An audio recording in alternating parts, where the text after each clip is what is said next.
Hello everyone, मेरे YouTube channel में आपका वेलकम है। आज हम बात करेंगे लंग्स कैंसर के बारे में। तो वीडियो स्टार्ट करते हैं।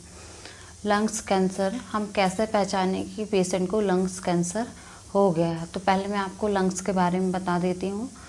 हम सभी लोगों के बॉडी में दो लंग्स होते हैं, राइट साइड में एंड लेफ्ट साइड में ये लंग्स होते हैं। लंग्स का काम होता है, जो फंक्शन होता है, ऑक्सीजन को कैरी करने का, मतलब ऑक्सीजन लेने का, और हमारी बॉडी में जो कार्बन डाइऑक्साइड होती है उसको बाहर निकालने का काम करती है। मतलब वेस्ट गैस है ये, इसका कोई काम नहीं रहता बॉडी में। ये जो लंग्स कैंसर होता है उसको पहचाने कैसे हैं, तो अब बहुत सारे सिम्टम्स पेशेंट में नज़र आने लगते हैं। जो सिम्टम्स नज़र आते हैं, आप देखेंगे जो टीवी में सिम्टम्स नज़र आते हैं, सेम सिम्टम्स आप देखेंगे लंग्स कैंसर में भी नज़र आते हैं। तो लंग्स कैंसर होता कैसे है वो मैं आपको बता देती हूँ। तो जो लंग्स होता है, लंग्स में आप लंग्स को 3 भागों में डिवाइड कर सकते हैं। Upper part, lower part and middle part में आप इसको डिवाइड कर सकते हैं लंग्स को, दोनों लंग्स को। तब ये जो लंग्स होता है ये तीनों पार्ट में, तीनों जो अपर, लोअर एंड आप बोल सकते हैं मिडिल पार्ट, तीनों में से कहाँ पे हो रहा है आपको कैंसर, जहाँ पे आपको ग्रोथ हो रही है। ये जो ग्रोथ हो रही है सेल्स की, ये जो सेल्स है तीनों में से कहाँ पे ग्रोथ हो रही है, अपर में हो रही है कि लोअर में हो रही है कि मिडिल पार्ट में हो रही है, लंग्स की डिपेंड करता है। और ये जो ग्रोथ होती है तो आप देखेंगे मतलब मैलिग्नेंट सेल्स जो होते हैं वो नज़र आते हैं। मतलब मैलिग्नेंट जो सेल्स होते हैं उनका डेवलपमेंट होने लगता है। जब ये मैलिग्नेंट सेल का डेवलपमेंट होने लगता है तो ये प्राइमरी स्टेज से स्टार्ट होता है डेवलपमेंट होना। तो जैसे हम बोलते हैं, जैसे एक ही, जैसे अपर पार्ट में जो सेल्स की ग्रोथ हो रही है, मैलिग्नेंट सेल्स की ग्रोथ हो रही है, तो वहाँ पे पहले प्राइमरी स्टेज होगी, फिर सेकेंडरी होगी, फिर थर्ड स्टेज होगी, फिर फोर्थ स्टेज होगी। तो इसको डिपेंड करता है कि सही स्टेज में पहचान लिया जाए। जब प्राइमरी स्टेज में मैलिग्नेंट सेल्स की ग्रोथ होती है तो उसे हम बोल सकते हैं ब्रोंकियोजेनिक कार्सिनोमा, हम इसको बोल सकते हैं।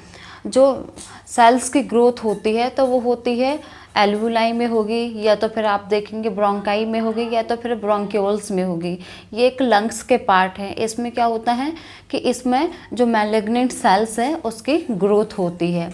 ये हो गया नॉर्मल लंग्स का, कि ऐसे जो पेशेंट है उनको मैलिग्नेंट सेल, मतलब जो कैंसर सेल्स होते हैं उसकी ग्रोथ होती है, तो जो पेशेंट हैं उनको बहुत सारे सिम्टम्स नज़र आने लगते हैं, ऐसे कैंसर की ग्रोथ हो। बात करते हैं कुछ कारण के ऊपर कि क्या कारण होते हैं।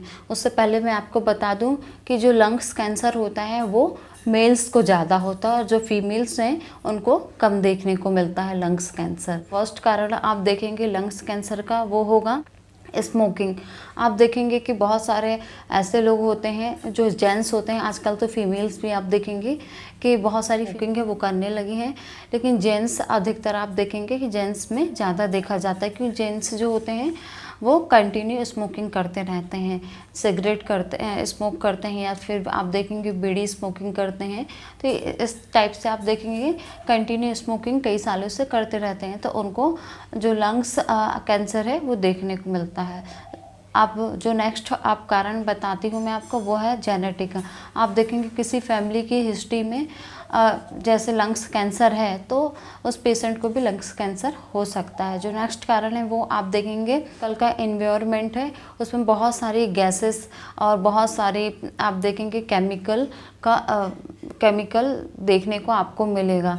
जैसे गाड़ी में बहुत सारी वेस्ट गैसेस निकलती हैं जो हमारे लंग्स में जाती हैं तो हमें बहुत नुकसान पड़ता है। इसी तरह हमारी जो एटमॉस्फेयर है वहाँ पर आप देखेंगे कि बहुत सारी गैसेस निकलती हैं जो हमारे लंग्स में जाती हैं और पेशेंट को बहुत ज़्यादा नुकसान होता है। जो है रेडिएशन, आप देखेंगे कि रेडिएशन से भी बहुत सारी आप देखेंगे कि लंग्स कैंसर पेशेंट आपको देखने को मिलते हैं। अब मैं कुछ टेस्ट की बात करती हूँ कि क्या टेस्ट करके हम पहचान सकते हैं कि पेशेंट को लंग्स कैंसर है। जनरली तो आप देखेंगे कि जो पेशेंट होते हैं तो वो बोलते हैं एक्सरे।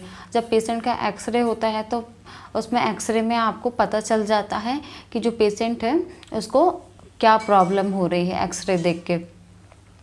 जो नेक्स्ट आप टेस्ट करवाएंगे वो करवाएंगे AFB टेस्ट करवाएंगे आप स्पूटम का। तो उससे क्या होगा कि उससे भी पता चल जाएगा कि पेशेंट को प्रॉब्लम हो रही है। जो नेक्स्ट आप करवाएंगे वो करवाएंगे AFB साइटोलॉजी। AFB मतलब जो स्पूटम होता है उसकी साइटोलॉजी होती है, उससे आपको पता चल जाएगा। करवाएंगे CT स्कैन। जब आप CT स्कैन करवाएंगे तो उससे भी आपको पता चल जाएगा जो पेशेंट है उसको लंग्स कैंसर है कि नहीं है। अब हम बात करते हैं कुछ सिम्टम्स के ऊपर। तो जनरली आप देखेंगे कि जो लंग्स कैंसर के जो पेशेंट होते हैं तो उनको TB के जैसे सिम्टम्स नज़र आते हैं। पेशेंट को वैसे ही खांसी आती है।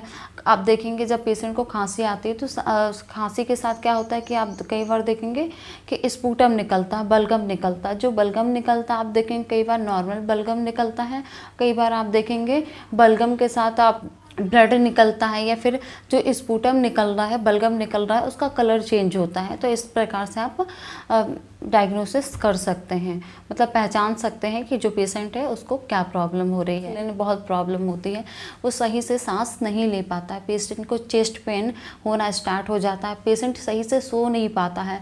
वो अगर जैसा सोता है तो वैसे उसको खांसी आना स्टार्ट हो जाती है। जो पेशेंट होता है तो आप देखेंगे इसकी जो नॉर्मल एक्टिविटी है पूरी चेंज हो जाती है। पेशेंट को भूख नहीं लगती है, पेशेंट को चेस्ट पेन होने लगता है, हेडेक होने लगती है।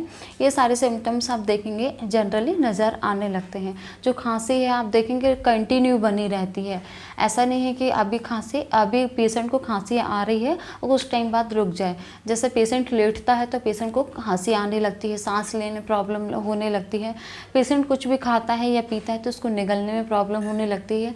पेशेंट ज़्यादा चलता है तो ज़्यादा चल नहीं पाता है, पेशेंट को प्रॉब्लम होने लगती है, खांसी आने लगती है। ये सारे सिम्टम्स नज़र आने लगते हैं।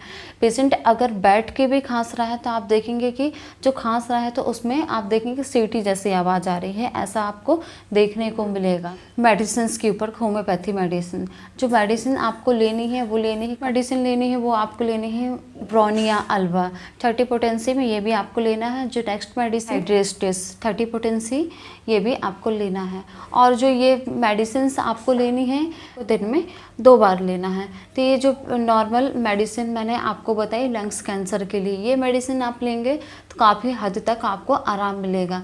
लेकिन जब भी आप ये मेडिसिन लेते हैं, आपका कोई ट्रीटमेंट चल रहा है तो आप उस ट्रीटमेंट को बंद मत करिए। और जब भी आप ये मेडिसिन लेंगे तो अपने डॉक्टर से कंसल्ट करके ज़रूर लीजिएगा, क्योंकि आप देखेंगे कि जो लंग्स कैंसर है उसमें और भी बहुत सारे सिम्टम्स नज़र आते हैं। उस सिम्टम्स को देख के आपको लंग्स कैंसर की और भी मेडिसिन, मतलब जो सिम्टम्स आपको नज़र आ रहे हैं उस सिम्टम्स को देख के आपको और भी मेडिसिन दी जाएगी। और कैसे देना है, क्या देना है, वो एक डॉक्टर ही डिसाइड कर सकता है। तो आप सेल्फ मेडिसिन मत लीजिए। अगर आपको मेरा वीडियो अच्छा लगा हो तो आप इसे लाइक ज़रूर कर दीजिएगा, मेरे चैनल को सब्सक्राइब ज़रूर कीजिएगा।